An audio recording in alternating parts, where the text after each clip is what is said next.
नमस्कार, news night में आप सभी का स्वागत है। मैं हूं ऋतु वर्मा। झारखंड में पहले चरण की 43 सीटों पर 64% से अधिक मतदान के साथ ही दूसरे चरण के प्रचार में पीएम मोदी का आज दावा रहा कि झारखंड में बदलाव की बयार है। वहीं पीएम मोदी ने कहा कि कांग्रेस अनुसूचित जाति, अनुसूचित जनजाति और अन्य पिछड़ा वर्ग की सामूहिक एकता को तोड़ना चाहती है। कांग्रेस के इरादे क्यों बताए प्रधानमंत्री ने बहुत खतरनाक हो की चर्चा राजनीतिक पार्टियों से। दिन की अगली बड़ी खबर रही है सुप्रीम कोर्ट का बुलडोजर एक्शन पर दायर याचिका पर फैसला। देश भर में हो रहे बुलडोजर एक्शन पर सुप्रीम कोर्ट का ये फैसला है। इस फैसले में सुप्रीम कोर्ट ने कई बातों को सामने रखा। फैसले में कहा कि किसी के भी घर को उजाड़ा नहीं जा सकता। हालांकि कोर्ट ने बुलडोजर कार्रवाई पर पूरी तरह से रोक नहीं लगाया है। उत्तर प्रदेश सरकार ने अपने हलफनामे में बुलडोजर एक्शन को कानून के अनुसार बताया। इस पर बेंच ने उत्तर प्रदेश सरकार के हलफनामे की सराहना की। बताएंगे आपको कि उत्तर प्रदेश सरकार ने अपने हलफनामे में क्या कुछ कहा है। साथ ही होगी देश दुनिया की बड़ी खबरें, लेकिन सबसे पहले अभी तक की सुर्खियां।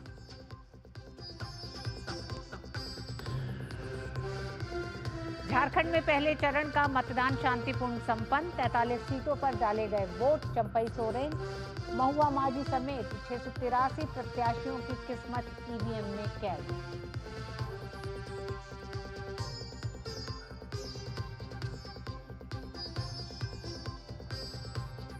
10 राज्यों की 31 विधानसभा और 1 लोकसभा सीट। वायनाड पर हुआ उपचुनाव। लोकसभा सीट की अग्नि परीक्षा भाजपा की नव्या हरिदास और के सत्यन मोकरी से है मुकाबला।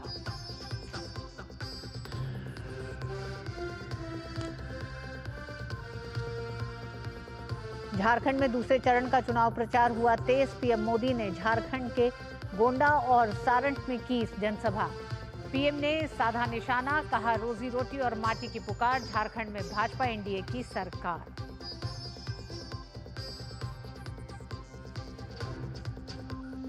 प्रधानमंत्री ने बिहार में 12,000 करोड़ रुपए की विकास पर विभिन्न योजनाओं का किया शिलान्यास और उद्घाटन। दरभंगा में एम्स की रखी आधारशिला।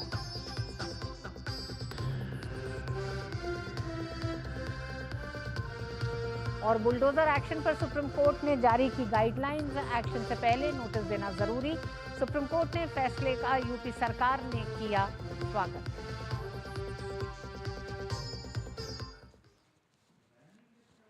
झारखंड में विधानसभा चुनाव के पहले चरण में 43 सीटों पर मतदान शांतिपूर्ण संपन्न हो गया है। इस चरण में 74 महिला समेत कुल 683 उम्मीदवार चुनावी मैदान में हैं, जिनकी किस्मत वोटिंग के साथ ईवीएम में कैद हो गई है। शाम 5 बजे तक करीब 65% मतदाताओं ने अपने मताधिकार का इस्तेमाल किया।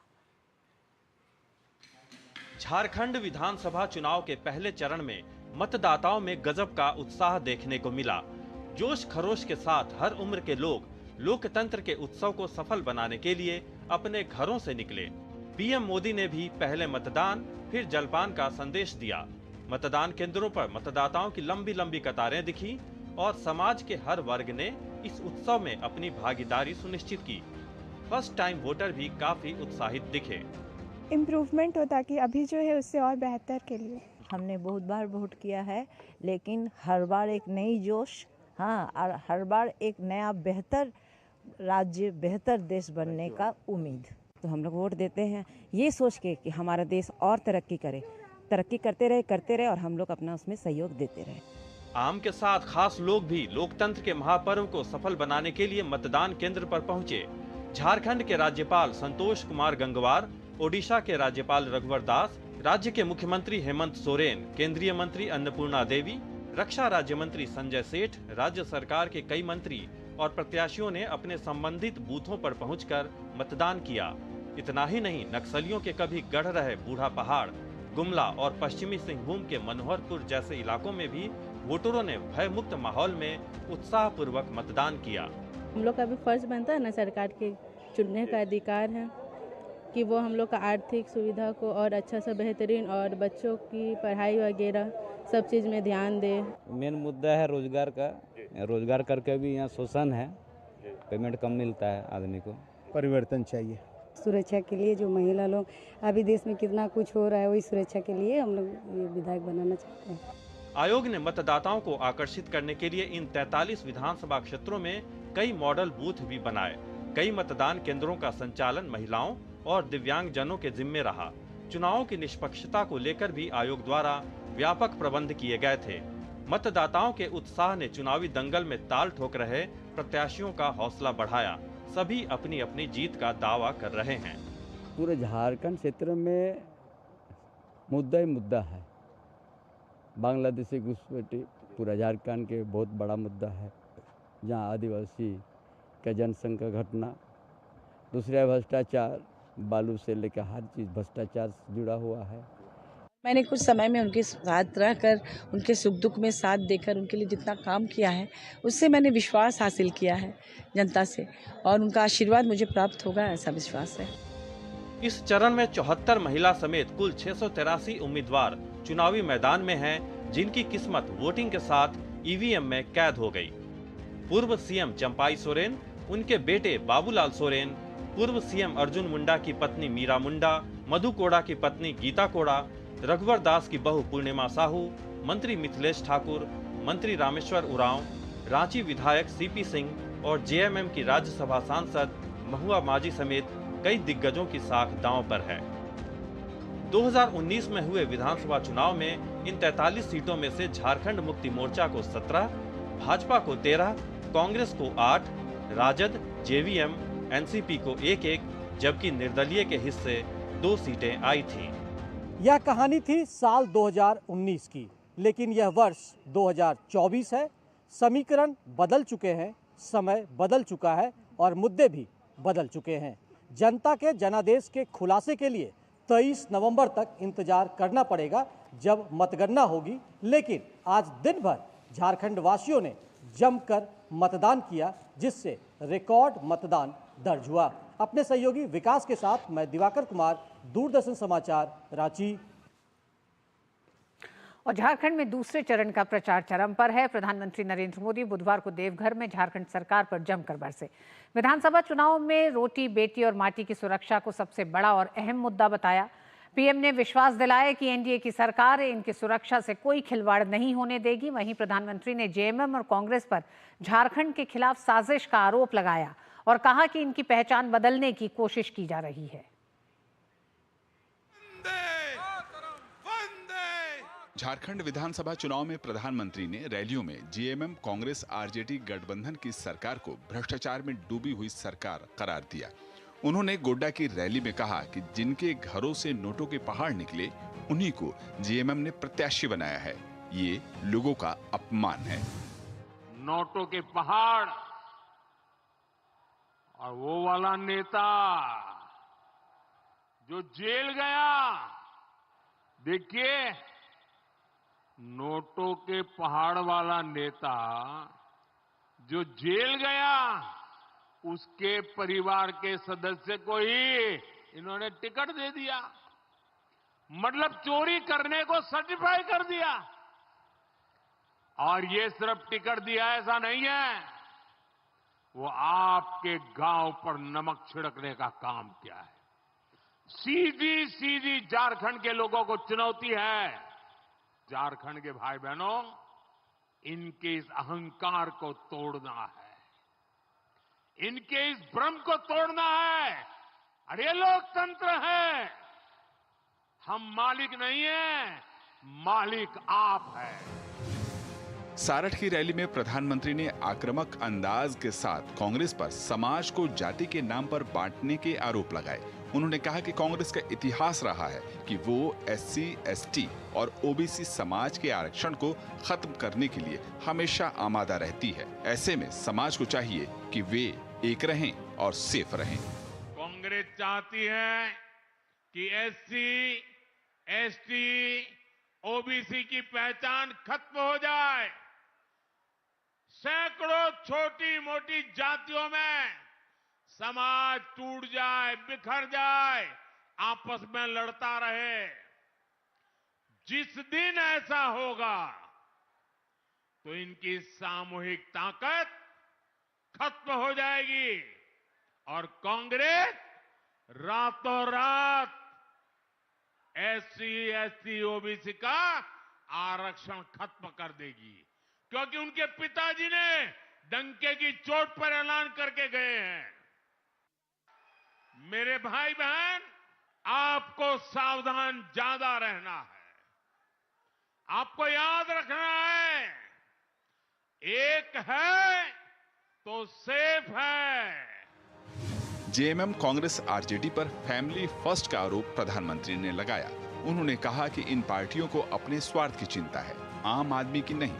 जेएमएम गठबंधन की सरकार ने परीक्षा पेपर, सरकारी नौकरी, बालू, कोयला सब कुछ लूट लिया। हालात ये हैं कि अब जल, जंगल, जमीन भी बचाना संथाल परगना में चुनौती बन चुकी है।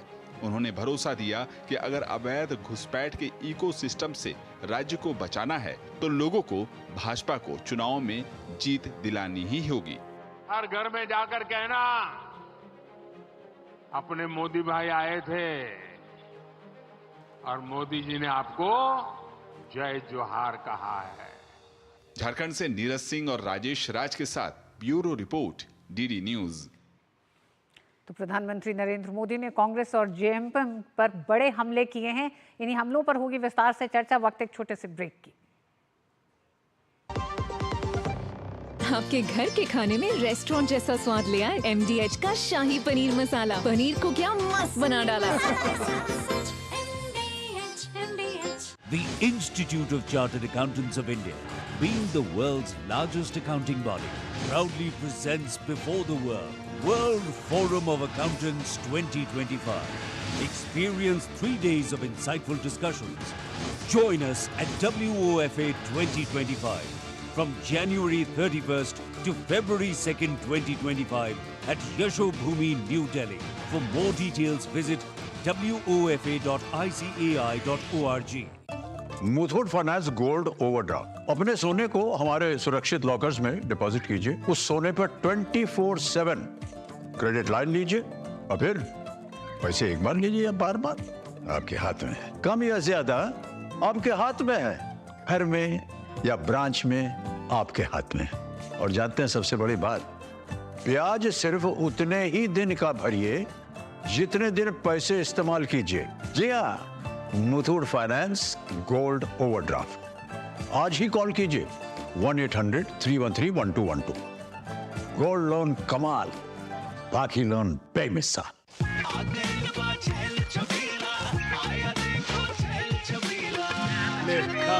अच्छा भैया, मेरी गाय को भी अपने हाथों से चारा खिला दो। अरे खिलाई देते हैं।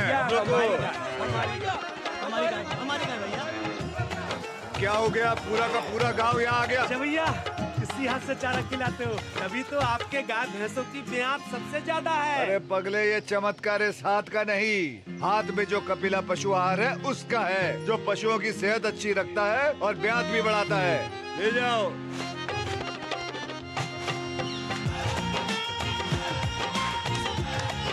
कपिला, देश का नंबर 1 पशु आहार। मेरी पसंद, मेरी पसंद, मेरी पसंद, मेरी पसंद, हमारी पसंद, हम सबकी पसंद। मजबूत देश का मजबूत सरिया हो गया स्टील। गोल्डी मसाले के 100 ग्राम के स्पेशल पैक्स में फ्रेशनेस लॉक है। ऐसे गोल्डी मसाले जहां जाएं रिश्ते बनाएं।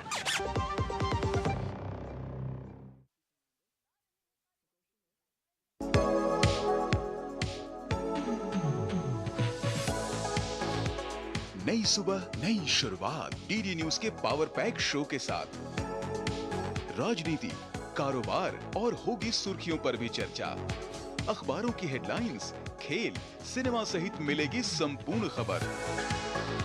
देखिए नया सवेरा सोमवार से शुक्रवार सुबह 8 बजे डीडी न्यूज पर।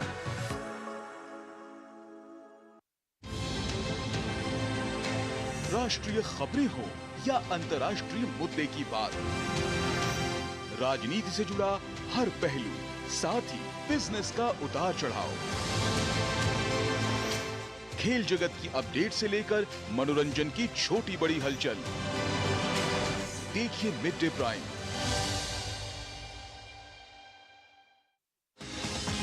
दिन भर की भाग दौड़ में जब छूट जाएं जरूरी खबरें, जब आप हो जल्दी में और जाननी हो हर खबर, जब फटाफट अंदाज में देखनी हो आपको तेज खबर, जब केवल आधे घंटे में जानना हो देश दुनिया का हाल, तब देखिए खबरों का हाई स्पीड शो एक्सप्रेस 100।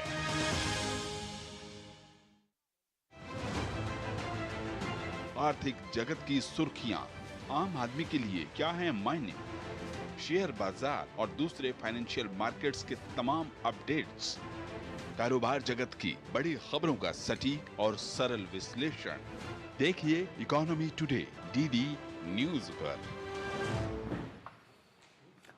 और एक बार फिर आप सभी का स्वागत है। झारखंड में लोकतंत्र का पर्व चुनाव यानी कि पहला चरण आज था और पहले चरण में 43 सीटों पर वोट डाले गए, जिसमें जनता ने बढ़ चढ़कर हिस्सा लिया और यही कारण है कि तकरीबन 65% का वोटर टर्नआउट रहा है आज पहले चरण में। देखना यह होगा कि किस तरह से अगले चरण की तरफ ये चुनाव बढ़ रहा है। हालांकि प्रचार अभियान बेहद तेज हो गया। प्रधानमंत्री ने कई बड़े प्रहार आज किए हैं और उन्हीं प्रहारों पर और जिस तरह से कांग्रेस की पूरी एक तरह से रणनीति और वादों को लेकर जो आरोप लगाए जा रहे हैं उस पर होगी चर्चा। आज का हमारा विशेष है कि कांग्रेस के जोड़ने के पाखंड पर पीएम का हमला। हमारे साथ स्टूडियो में 3 मेहमान मौजूद हैं। हमारे साथ भारतीय जनता पार्टी से आरपी सिंह साहब हैं, प्रवक्ता भारतीय जनता पार्टी। सिंह साहब आपका स्वागत है। दुष्यंत नागर पॉलिटिकल एनालिस्ट और कांग्रेस समर्थक हैं। दुष्यंत जी आपका भी बहुत बहुत स्वागत है। अवधेश कुमार हमारे साथ जुड़े हैं, वरिष्ठ पत्रकार। अवधेश जी आपका स्वागत है। अवधेश जी पहले आपसे शुरू करते हैं, क्योंकि जैसे ही हम मतदान प्रतिशत पे बात करेंगे तो दोनों ही राजनीतिक पार्टियां ये कहेंगी कि ये मतदान प्रतिशत उनके एक तरह से हित की तरफ इशारा करता है, लेकिन हम बतौर जर्नलिस्ट, बतौर एनालिस्ट एक आपसे जानना चाहते हैं कि 65% से ज्यादा का, इसमें हो सकता है थोड़ी बहुत तब्दीली और हो कल सुबह तक। किस तरह से आप देखते हैं इस वोटर टर्नआउट को झारखंड के चुनाव में? निश्चित रूप से मुझे लगता है 67-68% जा सकता है, 70 के आसपास भी जा सकता है। पिछली बार 2019 में कुल जो मतदान था वो 63.38 था। अगर ये मतदान 3-4% बढ़ता है तो इसके मायने क्या होंगे, क्योंकि पिछली बार ये जो क्षेत्र है इसमें एक तो कोल्हान का क्षेत्र है, कोल्हान से 14 सीटें आती जिसमें भाजपा पिछली बार शून्य पर थी, उसको एक भी सीट नहीं मिली थी। छोटा नागपुर में 18 सीटें आए थे, बीजेपी केवल 3 तक सिमट गई थी। और भारतीय जनता पार्टी अगर सत्ता से वंचित रह गई, 37 से 25 पर आ गई, तो यही दोनों क्षेत्र उसके लिए थे। इसलिए भारतीय जनता पार्टी ने इस बार पूरी ताकत इस क्षेत्र में लगाई है और आदिवासियों से जुड़े हुए मुद्दे, उनके जल जंगल जमीन से लेकर के उधर जो फंडामेंटलिज्म है, चाहे जामतारा से लेकर दुमका तक के इशू रहे हैं वहाँ, या प्रधानमंत्री या गृह मंत्री ने स्वयं जो है जमाई गांव का उल्लेख किया है, तो वो वहाँ एक प्रकार से इस बार एक इलेक्ट्रीफाइंग जो है उसका प्रभाव हुआ कि लोगों तक वो मुद्दे थे वहाँ, तो लोग उठ के खड़े हुए हैं इस इशूज पर। क्योंकि उनके यहाँ अगर विद्यालय शुक्रवार को बंद किया गया है तो उन्होंने तो देखा है ना कि हमारा विद्यालय शुक्रवार को बंद हुआ, हमारे न कहने से तो नहीं हो रहा है। अगर रविवार को छुट्टी कैंसिल की गई है, वहां प्रार्थना नहीं कराए जा रहे हैं, तो लोगों ने देखा है, वहां के लोग बता रहे हैं। अगर लव जिहाद का मामला हुआ है तो वहां हुआ है, घुसपैठी आए हैं तो वहां है। अब वो तो केंद्र और राज्य करती रहेगी। तो मुझे लगता है जिस ढंग से इस बार दूसरे जो इस बार जो बीजेपी जो घटना हुई है वो ये थी कि पिछले बार के चुनाव में भारतीय जनता पार्टी व्यापक विद्रोह का सामना कर रही थी। 25 सीटों पर उसके अपने विद्रोहियों ने पराजित किया था। सरजू राय जी उस समय स्वयं ही पार्टी से निकल के मुख्यमंत्री के खिलाफ खड़े हो गए थे और उन्होंने वहां भी हराया, जगह जगह काम किया। इस बार वही स्थिति थोड़ी कम है, क्योंकि शिवराज सिंह चौहान जी को लगाने के कारण जमीन से पुराने नेताओं से उनके संपर्क थे, उन्होंने जाया है, बैठाया है, हाथ पैर जोड़ा है। हिमंतो बिस्व शर्मा पूरा समय वहां लगा रहे हैं उनकी आक्रामकता के कारण। हालांकि स्थानीय नेताओं को थोड़ी समस्या भी हो रही है कि बाबूलाल मरांडी जी हमारे नेता क्यों नहीं दिख रहे हैं, लेकिन वो सब असर हुआ। तो भारतीय जनता पार्टी ने जनता को अपने मुद्दों पर आलोड़ित करने की इस बार कोशिश की है। विपक्ष में खासकर वही चीजें सामने आई है कि संविधान खत्म हो जाएगा, संविधान सम्मान दिवस मनाओ, आरक्षण आपका खत्म हो जाएगा, यही सारी चीजें आई हैं। ठीक अवधेश जी। दुष्यंत जी, क्या जो टर्नआउट पहले चरण का दिखाई दे रहा है, अवधेश जी ने कई बातों को गिनाया, मुद्दों की बातें गिनाई, आदिवासियों तक वो तमाम मुद्दे जो अब उनके जंगल जमीन को बचाने के लिए अहम है, उस तरफ मुड़ रहा है आदिवासी और उसको देखते हुए वोट कर रहा है। प्रधानमंत्री ने कड़ा प्रहार किया है, कांग्रेस की बांटने की राजनीति है, इस पर क्या कहेंगे? देखिए, कांग्रेस तो कहीं बांटती नहीं है और मुझे लगता है कि माननीय प्रधानमंत्री जी और अवधेश जी भी कह रहे थे जंगल जमीन के अधिकार का, तो हसदेव में देखा है छत्तीसगढ़ में किस तरह से आदिवासियों को उनका अधिकार मिल रहा है, पंचायतों की सहमति को किस तरह से तोड़ा फोड़ा जा रहा है और उनकी आवाज़ को दबा के किस तरह से मौलिक अधिकारों का हनन किया जा रहा है। दूसरी बात मैं बताना चाहता हूँ, जो जिस क्षेत्र के लिए आपने कहा कि वहाँ भारतीय जनता पार्टी पिछड़ी थी, अब की बार भी पिछड़ेगी सर, वहाँ भूले नहीं है आदिवासी। 10,000 लोगों को एक दिन राजद्रोह के मामले में केस दर्ज किया। पूर्ववर्ती भारतीय जनता पार्टी की सरकार ने कहाँ आदिवासियों के हितों का संरक्षण किया? क्या बांग्लादेशी घुसपैठ आपको लगता है कि वो आदिवासियों के लिए मसला नहीं है? उनकी जमीनें छीनी जा रही हैं, बिल्कुल मसला है, उनके लिए मसला पूरे नहीं देश है। के लिए मसला क्या है। वो इस चुनाव का बड़ा मुद्दा है? और अगर उस चुनाव का बड़ा मुद्दा है तो कांग्रेस और जेएमएम किस हल के साथ गई, क्योंकि 5 साल सत्ता में मौजूद थी? हमारे आरपीएन सिंह साहब साथी हमारे बैठे हैं, बड़े वरिष्ठ व्यक्ति हैं, संघ से जुड़े रहे, लंबा करियर है, ये जवाब देंगे कि भाई देश में घुसपैठ कैसे हो रही है, बॉर्डर सिक्योरिटी फोर्स किसके पास है, कैसे लोग आ जाते हैं। जहां आपकी हमारी सरकार क्या हो रहा है? देखिए, राज्य बॉर्डर सिक्योरिटी राज्य सरकार क्या करे जी?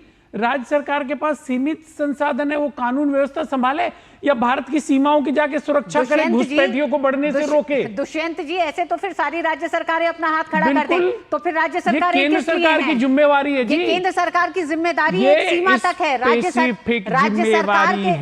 सरकार के कार्यक्षेत्र में भी ये आता है। दुष्यंत जी माफ कीजिएगा, ये जनता को, दर्शकों को गुमराह ना करिए। ना जी, हम गुमराह नहीं करते जी, हम तो आम आदमी हैं, हम गुमराह नहीं करते, हम नियम कानून से बात करें। इससे आप पलड़ा नहीं झाड़ सकते कि वो राज्य सरकार झाड़ रहे जी, पलड़ा नहीं झाड़ रहे। हम केंद्र की जिम्मेदारी पे बात करेंगे, आप बताएं ना। आरपी सिंह जी कह दें, हाथ खड़े कर दें कि सीमा सुरक्षा हमारे बस की नहीं है। पूछ रही हूं, क्या राज्य सरकारें इंतजाम करेंगी, वॉलंटियर भर्ती करेंगे, कांग्रेस कुछ भी करेंगे, सीमा की सुरक्षा करेंगे की राजनीति के साथ जोड़ने का नारा है, कांग्रेस पार्टी का सिंपल नारा है, हिंदू मुस्लिम सिख ईसाई आपस में सब भाई भाई। कांग्रेस पार्टी के नेता प्रतिपक्ष श्री राहुल गांधी जी ने, आदिवासी भी भाई भाई है दुष्यंत साहब, उनकी जमीनें जा रही है, डेमोग्राफी चेंज हो रही है, ओबीसी समाज को आप पे बड़ा एक तरह से हमला है। और भारतीय कांग्रेस लगातार कह रही है, अभी भी दुष्यंत जी यही कह रहे हैं कि ये सारी जिम्मेदारी भारतीय जनता पार्टी की है अगर डेमोग्राफी चेंज होती है। देखिए ऋतु जी, दुष्यंत जी ने अपनी बात कही, वो कांग्रेस के प्रवक्ता भी है और पुराने लोगों में से। उन्होंने जो अभी अवधेश जी ने बात की उस बारे में रखी ना, कई बात छेड़ी कि किस प्रकार से रविवार के बदले में शुक्रवार किस प्रकार से छुट्टी हो गई। ये दिखता है कि नीचे क्या हो रहा है, किस प्रकार से डेमोग्राफी चेंज हो रही है, दिख रही है किस प्रकार से डेमोग्राफी चेंज हो रही है। यही तो मूल प्रश्न है कि आप वहाँ पर घुसपैठियों को घुसपैठी आगे बॉर्डर से पार कर आगे मान लिया चलिए, वहाँ पर बीएसएफ का रोल अपनी जगह है। दुष्यंत साहब, क्यों शुक्रवार की छुट्टी करनी साहब ये घुसा रहे हैं लोगों को, शुक्रवार की छुट्टी करनी पड़ी आपको? रविवार की छुट्टी स्कूलों में रद्द करके शुक्रवार की छुट्टी क्यों करनी पड़ी? देखिए जी, डेमोग्राफी ये चेंज करा रहे हैं। मैंने आपसे एक सवाल लोगों को ये क्यों घुसाते आपकी हैं? सरकार को शुक्रवार की छुट्टी देनी पड़ी, रविवार की कर रही छुट्टी? है पूरे देश में स्कूल में संडे की छुट्टी होती है। कहीं इंडिया अलायंस का कोई घटक दल के राज्य सरकार, नेतृत्व वाली राज्य सरकार में कहीं शुक्रवार की छुट्टी नहीं। झारखंड के स्कूलों में कहीं नहीं है जी। इनकी बात पे यकीन कर रहे हो आप? ये कह रहे हैं कि विपक्ष की सरकार है, राज्य सरकार है, सीमा की सुरक्षा करे, आप इनकी बात पे यकीन कर रहे हो? दुष्यंत जी, मैडम ये बड़ी भोला चेहरा है आरपी सिंह जी का, हमारे यकीन करने से नहीं है। अगर स्कूलों में छुट्टी है तो छुट्टी है, यहाँ कोई आपसी मैच नहीं हो रहा है कि आपका मैच आरपी सिंह के साथ हो रहा है तो आप दोनों में से कौन ज्यादा स्कोर कर रहा है। आगे बात बढ़ाता हूँ। वहाँ जो घुसपैठी आता है उसको वोटर आई कार्ड बनाना, उसका आधार कार्ड बनाना, उसको राशन कार्ड देना, ये सब के काम तो राज्य की सरकार करती है ना, और संरक्षण देती है। यही तो सारा बात है कि आप वहाँ पर घुसपैठियों को संरक्षण देकर उनको वोट बैंक की तरह साधते हो और साधने के बाद फिर उनके हिसाब से काम भी करते हो। यही सारी गड़बड़ यहीं पे है और सिर्फ यहीं तक नहीं है, फिर उसके हिसाब से उनको छूट देते हो कि नहीं अच्छा आप चोरी चकारी करो, कोई दिक्कत नहीं, भ्रष्टाचार करो, सत्ता में आ जाओ, सत्ता में विधायक बन जाओ, सत्ता में आकर आप सत्ता की हिस्सेदारी भी कर लो, फिर आपके नुमाइंदे सत्ता में चले जाए, मतलब उनको कहते कि आपके नुमाइंदे सत्ता में आके वो नुमाइंदे सत्ता में आकर बेईमानी करें। अभी छापा पड़ा था एक मंत्री के सहायक के घर पर, करोड़ों रुपये मेरा मशीनें तक गर्म हो गई, अब अगर कोई पार्टी ऐसी होती तो वो चिंता करती भाई ऐसे व्यक्ति को हम आगे लेकर आए, इसके घर पे अभी ताज़ा अभी दूर की बात नहीं है। अब उन्हीं की पत्नी को टिकट दे दिया, क्यों? क्योंकि एक वोट बैंक को वो रिप्रेजेंट करते हैं। आलमगीर साहब उनका नाम है, वो आलमगीर आलम उनका नाम है।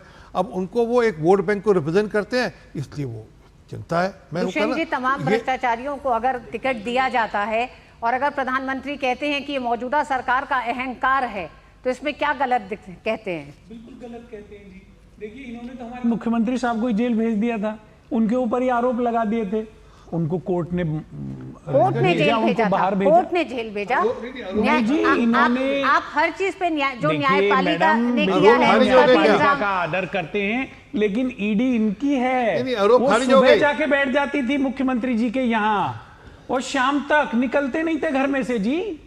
कैसा इन्होंने एक आदिवासी मुख्यमंत्री को काम नहीं करने दिया, जेल खारिज हो गए क्या? आदिवासी समाज में इसका बड़ा आरोप रोष खारिज है। कर दिए क्या दुष्यंत जी? आरोप खारिज कर दिए क्या कोर्ट ने? कह दिया नहीं ये तो बेकसूर है, ऐसा कह दिया, बेल दी है। नहीं, आप कृपा कर बेल तो अधिकार है, परंतु क्या कोर्ट ने उनके खिलाफ आरोप खारिज कर दिए क्या?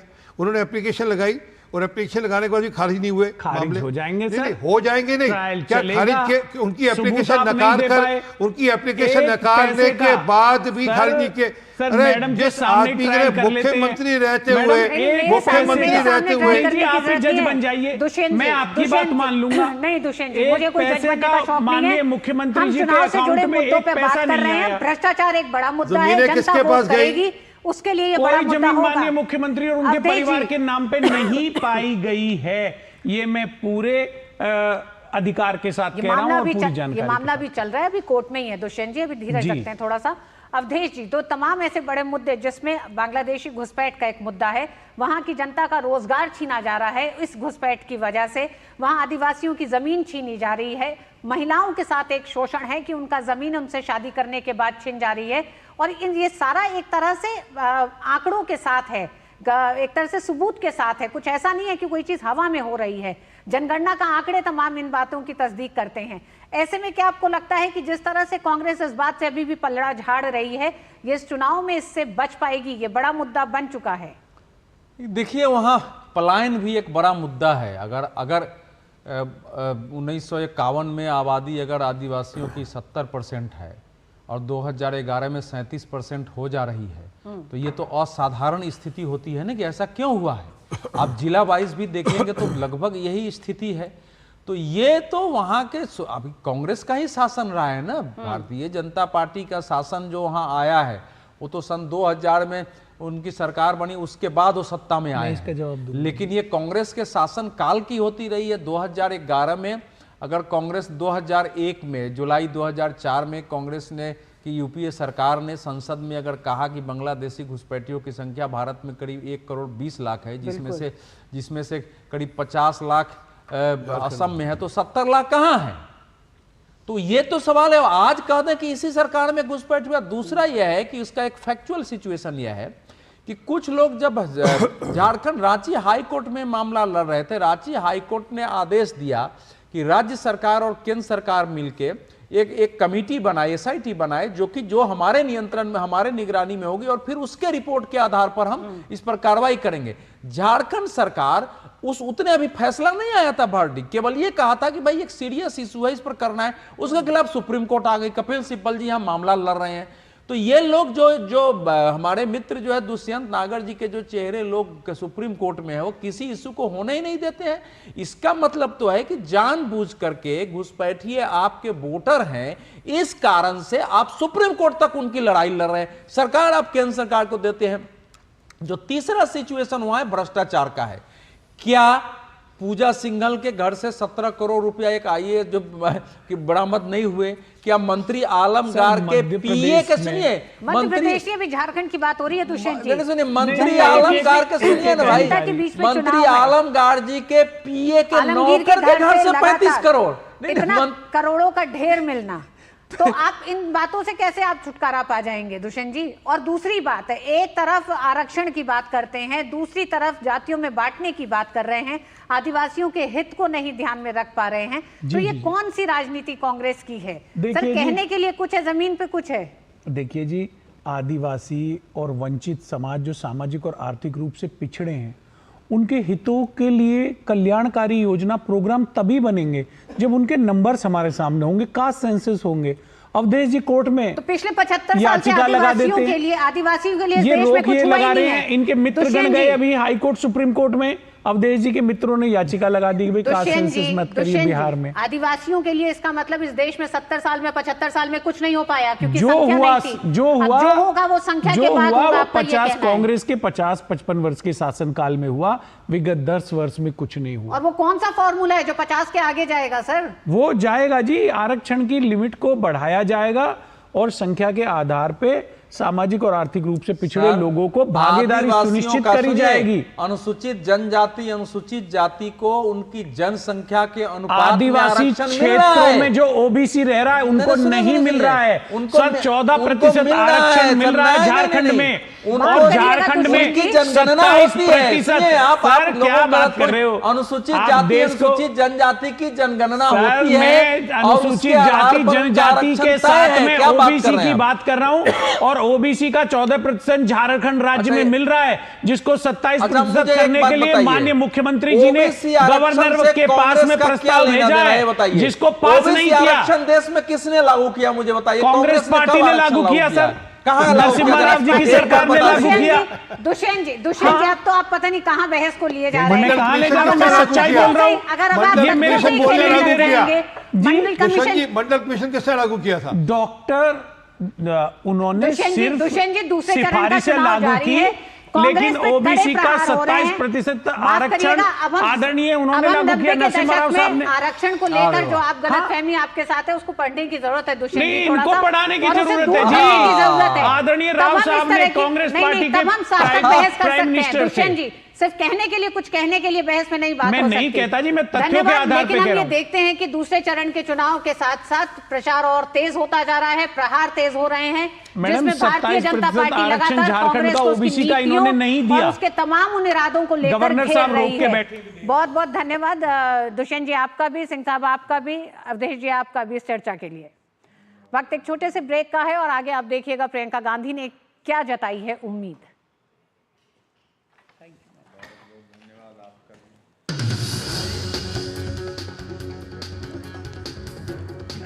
सर कुछ भी बोलने से तो सर कैसे बहस होगी सर? आपको आप सजा दे दीजिएगा, झूठ बोल रहे हैं।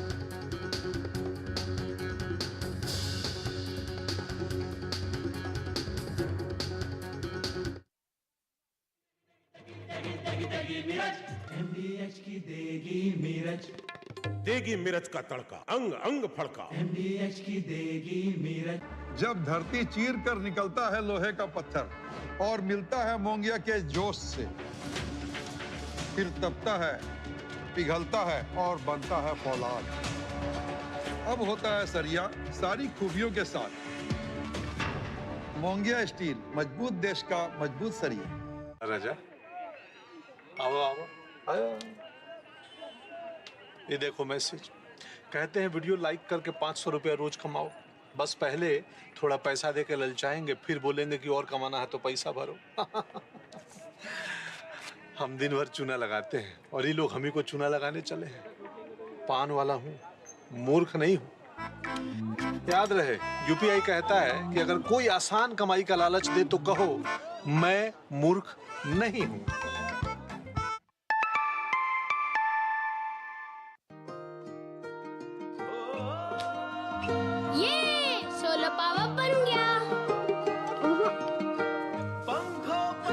फ्यूचर बन गया। क्या चल रहा है बेबी? पापा और मैं फ्यूचर बना रहे हैं।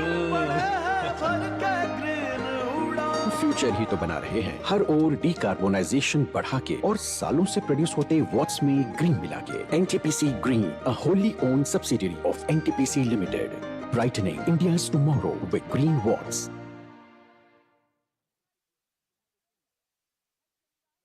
Muthoot finance gold overdraft. अपने सोने को हमारे सुरक्षित लॉकर्स में डिपॉजिट कीजिए। उस सोने पर 24/7 क्रेडिट लाइन लीजिए और फिर पैसे एक बार लीजिए या बार बार, आपके हाथ में है। कम या ज्यादा आपके हाथ में है।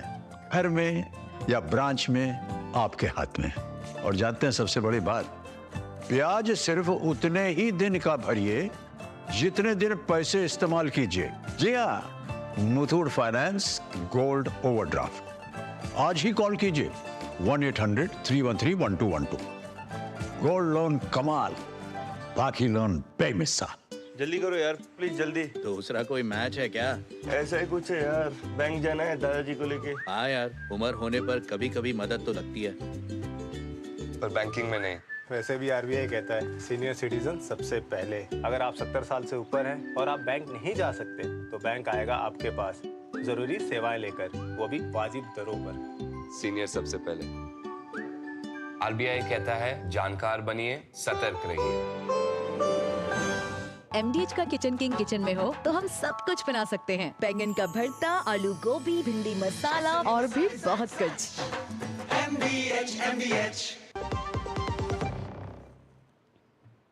झारखंड के पहले चरण के मतदान के साथ ही 10 राज्यों की 31 विधानसभा सीटों और केरल की वायनाड लोकसभा सीट पर उपचुनाव संपन्न हुआ है। उपचुनाव की कई सीटों पर हम द्विपक्षीय और कई जगह त्रिकोणीय मुकाबला देख रहे हैं। वहीं सभी दलों ने अपनी जीत के दावे किए हैं। चर्चा में सबसे ज्यादा वायनाड लोकसभा सीट है, जहां से प्रियंका गांधी वाड्रा चुनावी मैदान में ताल ठोक रही हैं। छिटपुट घटनाओं को छोड़कर 10 राज्यों की 31 विधानसभा और केरल की वायनाड लोकसभा सीट पर उपचुनाव शांतिपूर्वक संपन्न हुए। बिहार की 4, छत्तीसगढ़ की 1, मध्य प्रदेश की 2, गुजरात की 1, राजस्थान की 7, कर्नाटक की 3, मेघालय की 1, असम की 5, पश्चिम बंगाल की 6 और केरल की 1 सीटों पर वोट डाले गए। बिहार की चारों विधानसभा सीटों तरारी, बेलागंज, इमामगंज और रामगढ़ में मतदान के दौरान लोगों में भारी उत्साह देखा गया। पहली बार मतदान किया, मैं इसके लिए बहुत एक्साइटेड था। मेरा सरकार से उम्मीद है कि हमारा राज्य भी और भी राज्य की तरह विकास करे। जेडीयू सांसद संजय कुमार झा ने कहा कि बिहार उपचुनाव एक तरफा है और हम सभी 4 सीटें जीतेंगे। लोकसभा चुनाव में भी एनडीए को भारी समर्थन मिला था। बिहार में उपचुनाव में हम लोग को अभी तक का जो फीडबैक मिल रहा है, एक तरफा चुनाव है और चारों सीट हम लोग जीत रहे हैं। अभी लोकसभा का चुनाव हुआ था और एक बड़ा समर्थन एनडीए को मिला था, कहीं कोई समस्या नहीं। वहीं मध्य प्रदेश की 2 सीटें बुधनी और विजयपुर विधानसभा के उपचुनाव में मतदाताओं ने बड़ी संख्या में अपने मताधिकार का प्रयोग किया। इस सीट से कांग्रेस के राजकुमार पटेल का मुकाबला भाजपा के रमाकांत भार्गव से है। केंद्रीय मंत्री शिवराज सिंह चौहान भाजपा की जीत को लेकर आश्वस्त हैं, तो वहीं कांग्रेस के प्रत्याशी राजकुमार पटेल ने भी अपनी जीत का दावा किया। ये रमाकांत भार्गव जी को आज मैंने वोट किया है और वो भारी बहुमत से जीतेंगे। विजयपुर में तो विजय भाजपा की होगी, उसमें कोई संदेह ही नहीं है। जनता का रुख देखकर पूर्ण रूप से आश्वस्त हूँ कि जनता बदलाव के लिए वोट दे रही है और इस चुनाव में हम उम्मीद करते हैं कि हम लोगों का जो एक बहुत बड़ा संघर्ष था वो पूरा होगा। वहीं पहली बार चुनावी दंगल में उतरी प्रियंका गांधी की वजह से वायनाड सीट दिलचस्प हो गई है। अभी तक अपनी मां और भाई के लिए चुनाव प्रचार करने वाली प्रियंका का वायनाड उपचुनाव से चुनावी आगाज हो रहा है। कांग्रेस का राज्य में यूडीएफ गठबंधन है। भाजपा की ओर से नव्या हरिदास और एलडीएफ से सत्यन मोकेरी से प्रियंका का मुकाबला है। मतदान केंद्र का दौरा करते हुए प्रियंका गांधी वाड्रा ने उम्मीद जताई कि जनता का प्यार और स्नेह उन्हें मिलेगा। I think it's the day for polling right now, and I just hope that everybody exercises their democratic right, comes out and votes. Priyanka Gandhi उपचुनाव में पास होती हैं या फेल, इस पर सभी की निगाहें हैं। फिलहाल सभी उम्मीदवारों की किस्मत ईवीएम में कैद हो गई है। Bureau report, DD news. Maharashtra की विधानसभा चुनाव दलों और नेताओं के लिए अत्यंत महत्वपूर्ण है। बहुत से नेताओं के लिए तो ये चुनाव अस्तित्व का सवाल भी है। इसलिए प्रचार में कोई भी दल कमी नहीं छोड़ रहा, चाहे बात महाविकास अघाड़ी की हो या फिर महायुति की। इनके दिग्गज नेता प्रचार की कमान संभाले हुए हैं। महाराष्ट्र में जैसे जैसे मतदान की तारीख नजदीक आ रही है, प्रचार अभियान भी उतना ही तेज होता जा रहा है। महायुति और महाविकास अघाड़ी गठबंधन के सभी बड़े नेता प्रचार अभियान में ताकत झोंक रहे हैं।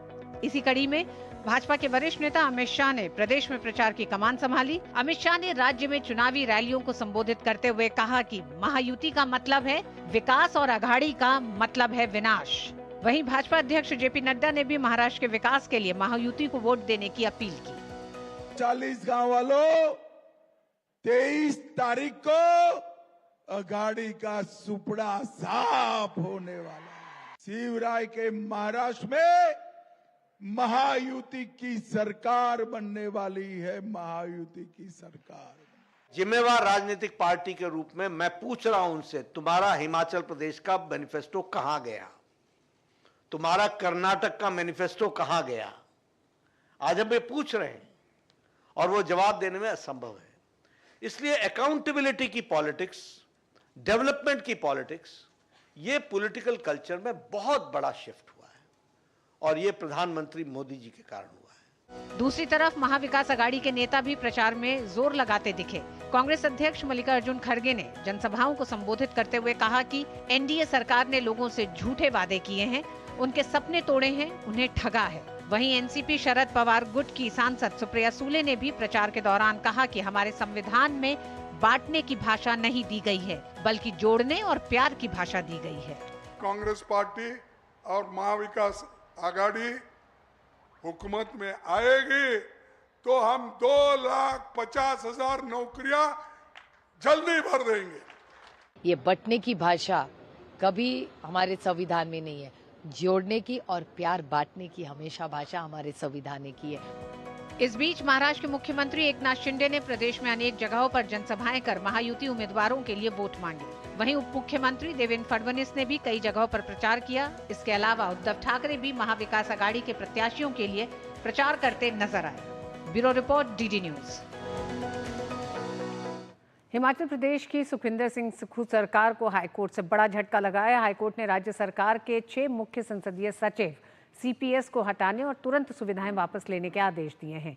हिमाचल सरकार ने 6 मुख्य संसदीय सचिव की नियुक्ति जनवरी 2023 में की थी। जानकारी के अनुसार सुक्खू के नेतृत्व वाली कांग्रेस सरकार ने आशीष बुटेल, किशोरी लाल, मोहन लाल बरागटा, संजय अवस्थी, राम कुमार और सुंदर ठाकुर को सीपीएस नियुक्त किया था। सरकार इन्हें गाड़ी के साथ साथ दफ्तर, स्टाफ और मंत्रियों के समान सैलरी दे रही थी। इस मामले में अदालत में पीपल फॉर रिस्पॉन्सिबल गवर्नेंस संस्था की ओर से वर्ष 2016 में याचिका दायर की गई थी। अदालत में दूसरी याचिका कल्पना और तीसरी भाजपा नेता पूर्व सीपीएस सतपाल सत्ती सहित अन्य 11 भाजपा के विधायकों की ओर से दायर की गई थी। इन तीनों याचिकाओं में मूल प्रश्न हिमाचल प्रदेश में 2006 में बनाया गया एक्ट है।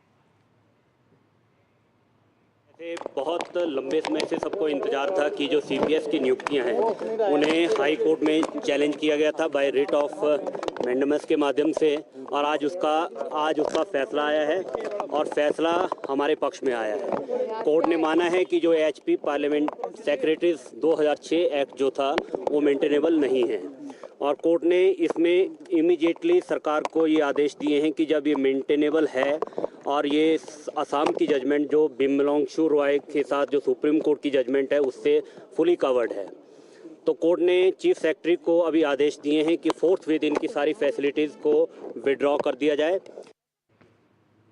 प्रधानमंत्री नरेंद्र मोदी ने बिहार के दरभंगा में एम्स की आधारशिला रखी, जिसके बाद पूरे उत्तरी बिहार में लोग बहुत ही आशान्वित हैं कि आने वाले दिनों में वैश्विक स्तर की स्वास्थ्य सुविधा उन्हें मुहैया हो सकेगी।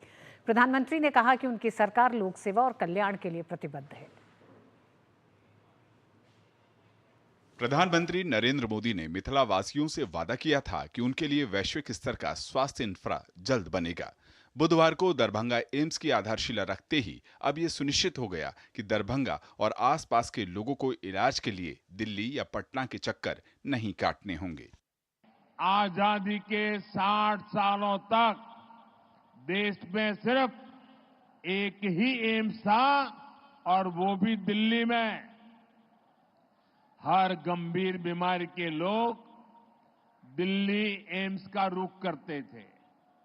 कांग्रेस की सरकार के समय जो 4-5 एम्स और बनाने की घोषणा हुई उनमें कभी ठीक से इलाज नहीं शुरू हो पाया। हमारी सरकार ने अस्पतालों की इन बीमारियों को भी दूर किया और देश के कोने कोने में नए एम्स भी बनाए। दरभंगा एम्स, जिसकी प्रस्तावित लागत 1264 करोड़ रुपए की है और ये 188 एकड़ में बनकर तैयार होगा। 750 बिस्तरों वाले अस्पताल में super speciality, Ayush block, medical और नर्सिंग कॉलेज बनेगा। प्रधानमंत्री ने कहा कि मौजूदा सरकार की प्राथमिकता बीमारी से बचाव से लेकर इलाज तक की है। उन्होंने बताया कि आयुष्मान योजना के तहत अब तक आम लोगों को 1.25 लाख करोड़ रुपए की बचत हुई है और 4 करोड़ का इलाज सुनिश्चित हुआ है। गरीबों की इस चिंता को लेकर कोई गंभीरता ही नहीं थी। गरीब के पास चुपचाप बीमारी सहने के अलावा और कोई चारा नहीं था।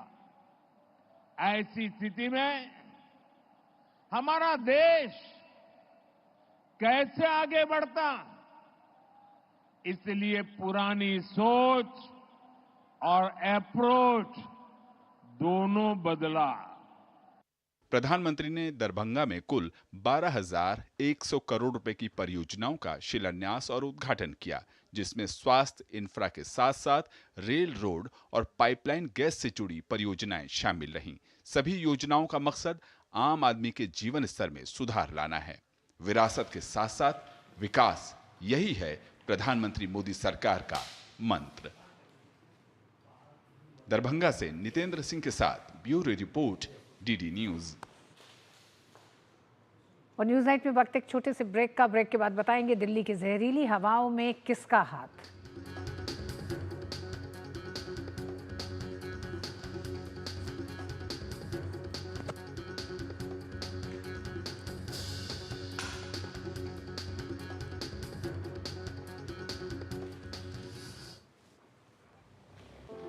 अनुभव कीजिए शुद्ध MDH बादाम रोगन का प्यार। सेहत बनके रग-रग में दौड़े। त्वचा में समाये, हाइड्रेट करे, हर उम्र की त्वचा का पोषण करे। You deserve the purity. MDH बादाम रोगन, नेचुरल, टेंडर, प्योर। चमके चमके। दादू दादू, ये प्रीमियम क्या होता है? बेटा प्रीमियम मतलब समझ लो पेट्रोल। जब तक कार में पेट्रोल है तब तक कार चलेगी। पेट्रोल खत्म, कार स्टॉप। पर पापा, इस बार पेट्रोल खत्म होने पर भी कार चलती रहेगी। वो कैसे? LIC के जीवन लाभ में प्रीमियम पेमेंट हो जाए स्टॉप, पर पॉलिसी के फायदे चलते रहते हैं। मतलब अब लाइफ की गाड़ी चलेगी नॉन स्टॉप। LIC हर पल आपके साथ। मेरी पसंद, मेरी पसंद, मेरी पसंद, मेरी पसंद, हमारी पसंद, हम सबकी पसंद। मजबूत देश का मजबूत सरिया हो गया स्टील। राजा, आओ आओ आओ। ये देखो मैसेज। कहते हैं वीडियो लाइक करके 500 रुपया रोज कमाओ। बस पहले थोड़ा पैसा दे के ललचाएंगे, फिर बोलेंगे कि और कमाना है तो पैसा भरो। हम दिन भर चूना लगाते हैं और ये लोग हम ही को चूना लगाने चले हैं। पान वाला हूँ, मूर्ख नहीं हूँ। याद रहे, UPI कहता है कि अगर कोई आसान कमाई का लालच दे तो कहो मैं मूर्ख नहीं हूँ। Muthoot finance gold overdraft. अपने सोने को हमारे सुरक्षित लॉकर्स में डिपॉजिट कीजिए। उस सोने पर 24/7 क्रेडिट लाइन लीजिए और फिर पैसे एक बार लीजिए या बार बार, आपके हाथ में है। कम या ज्यादा आपके हाथ में है, घर में या ब्रांच में आपके हाथ में है। और जानते हैं सबसे बड़ी बात, ब्याज सिर्फ उतने ही दिन का भरिए जितने दिन पैसे इस्तेमाल कीजिए। जी हाँ, मुथूट फाइनेंस गोल्ड ओवरड्राफ्ट। आज ही कॉल कीजिए 1-800-313-1212। गोल्ड लोन कमाल, बाकी लोन बेमिसाल। गोल्डी मसाले के 100 ग्राम के स्पेशल पैक्स में फ्रेशनेस लॉक है। ऐसे गोल्डी मसाले जहां जाएं रिश्ते बनाएं। और न्यूज नाइट में आगे बढ़ने से पहले अभी तक हमने देखा झारखंड में पहले चरण में हुई बम्पर वोटिंग। लोगों ने लिया बढ़ चढ़कर लोकतंत्र के इस पर्व में हिस्सा। और दिल्ली की हवा में सांस लेना हुआ मुश्किल। इस मौसम में बिगड़ती दिल्ली की हवा पहुंची गंभीर श्रेणी में। वाहनों से निकलने वाला धुआं और पराली जलाने से प्रदूषण में तेज वृद्धि के कारण शहर धुंध की चादर में लिपट गया है। दिल्ली की हवा में सांस लेना दूभर, हर सांस में घुला जहर, परेशान दिल्ली शहर। दिल्ली में प्रदूषण अपने चरम पर पहुंच गया है। पूरी दिल्ली में धुंध छाई हुई है और लोगों की आंखों में जलन महसूस हो रही है। प्रदूषण के मसले पर हर कोई हलकान है, लेकिन इसका जिम्मेदार कौन और कब मिलेगी इससे निजात, इस पर कोई नहीं दे रहा जवाब। प्रदूषण बढ़ने के साथ साथ इस पर राजनीति भी तेज हो गई है। AQI 600-700 पार है। आज हम विजय चौक में हैं तो ना पार्लियामेंट दिखाई दे रहा है, ना नॉर्थ ब्लॉक साउथ ब्लॉक दिखाई दे रहा है। 9:30 के बाद भी अगर ये स्थिति है तो आप समझ सकते हैं कि कितना प्रदूषण है। धुआं है दिल्ली, हर आदमी सांस की बीमारियों से परेशान है और दिल्ली की सरकार, उनका पूरा प्रशासन अपने निकम्मेपन और नकारेपन को छुपाने के लिए सिर्फ इवेंट मैनेजमेंट कर रहा है। दिल्ली में प्रदूषण के खतरनाक स्तर के बीच नासा ने कुछ तस्वीरें जारी की हैं। दावा किया जा रहा है कि उत्तर भारत में प्रदूषण और धुंध की यह लेयर पाकिस्तान के लाहौर से पहुंची है। 12 नवंबर को लाहौर दुनिया में सबसे प्रदूषित शहर था। नासा की इस तस्वीर में दिल्ली से लेकर लाहौर तक धुएं और धुंध की एक मोटी चादर देखी जा सकती है। मौसम ने बड़ा परिवर्तन लिया है और एकदम बदलाव देखने को मिला है और ये बदलाव मौसम विभाग का कहना है कि पाकिस्तान के लाहौर से आ रहा है, क्योंकि उत्तरी भारत का हवा का प्रवाह और साथ ही साथ पश्चिमी विक्षोभ का सक्रिय न होना सामान्य तापमान को बढ़ा रहा। दिल्ली और आसपास के इलाकों में पिछले 24 घंटों में मौसम में अचानक बदलाव देखने को मिला है। जनता को ये समझ में नहीं आ रहा कि ये स्मॉग है या कोहरा। मौसम विभाग के मुताबिक उत्तर भारत में अचानक छाए घने कोहरे और धुंध की वजह से हिमालय क्षेत्र में एक्टिव वेस्टर्न डिस्टर्बेंस है और ये अगले 2 दिन तक बरकरार रहेगा। साथ ही दिल्ली और आसपास के इलाकों में आने वाले 7 से 8 दिनों में ठंड महसूस होनी शुरू हो जाएगी।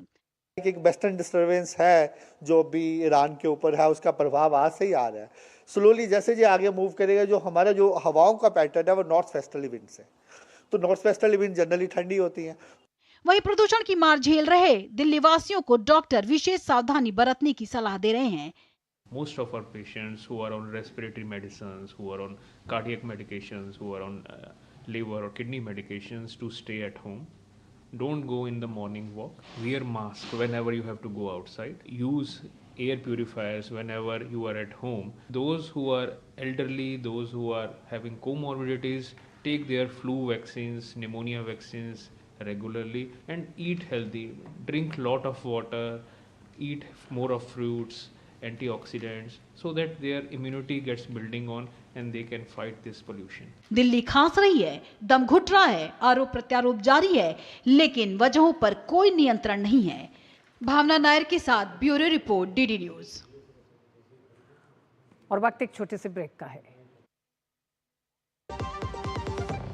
अब आया असली स्वाद। अब आया स्वाद। जब स्वाद के पड़े हो लाले तो MDH का चंकी चाट मसाला डालें। MDH का चंकी चाट मसाला। MDH। यार Ajay, look at your dad. हम इस उम्र में ऐसे रहेंगे क्या? बिल्कुल रहेंगे, अगर पापा जैसी सही प्लानिंग की तो। जैसे कि? मेरे पापा ने इन्वेस्ट किया LIC के जीवन अक्षय में, जो दे रहा है इमीडिएट और guaranteed annuity at regular intervals, जिंदगी भर के लिए। वाह, पर हमें तो इस एज तक वेट करना पड़ेगा ना? बिल्कुल नहीं, हमने तो अभी इन्वेस्ट किया है LIC के न्यू जीवन शांति में, जो हमें देगा डिफर्ड एन्युटी, मतलब कुछ साल बाद से regular income. I see। LIC के एन्युटी प्लान्स दे एन्युटी ऑप्शंस और नियमित इनकम पाने में फ्लेक्सिबिलिटी भी। LIC हर पल आपके साथ।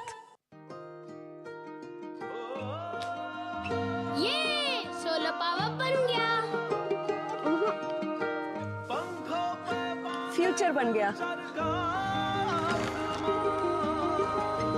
चल रहा है बेबी? पापा और मैं फ्यूचर बना रहे हैं। फ्यूचर ही तो बना रहे हैं, हर ओर डिकार्बोनाइजेशन बढ़ा के और सालों से प्रोड्यूस होते वॉट्स में ग्रीन मिला के। NTPC Green, a wholly owned subsidiary of NTPC Limited, brightening India's tomorrow with green watts.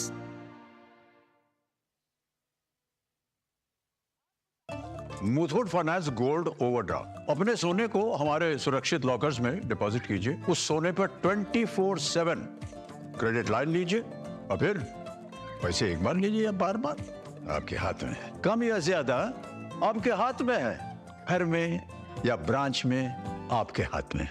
और जानते हैं सबसे बड़ी बात, ब्याज सिर्फ उतने ही दिन का भरिए जितने दिन पैसे इस्तेमाल कीजिए। जी हाँ, मुथूट फाइनेंस गोल्ड ओवरड्राफ्ट। आज ही कॉल कीजिए 1-800-313-1212। गोल्ड लोन कमाल, बाकी लोन बेमिसाल।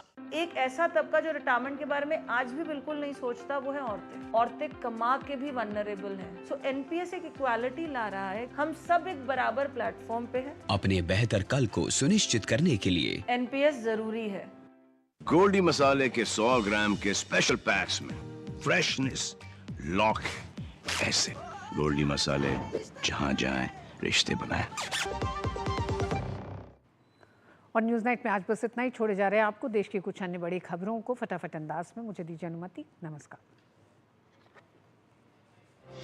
दिल्ली में उपराष्ट्रपति जगदीप धनखड़ ने वियतनाम की कम्युनिस्ट पार्टी के पोलित ब्यूरो सदस्य प्रोफेसर डॉक्टर गुएन जुआंग थांग से मुलाकात की। दोनों नेताओं ने भारत और वियतनाम के बीच व्यापक रणनीतिक साझेदारी को और मजबूत करने के लिए उभरती प्रौद्योगिकियों की भूमिका सहित आपसी हितों के विभिन्न मुद्दों पर चर्चा की।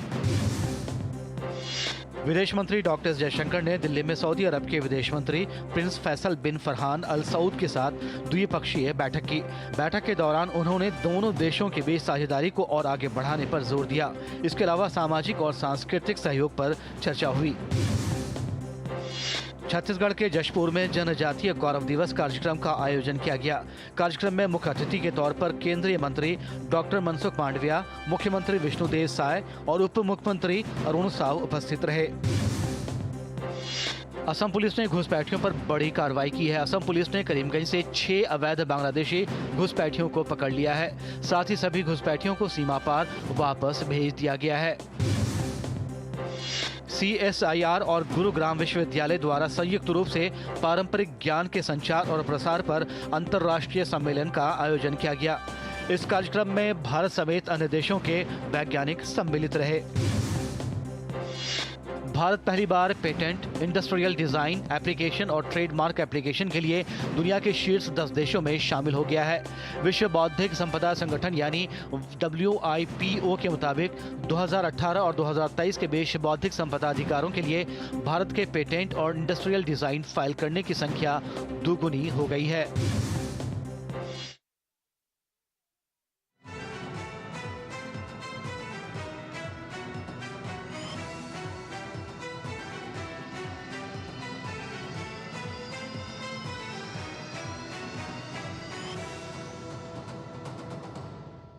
न्यूज नाइट के प्रायोजक थे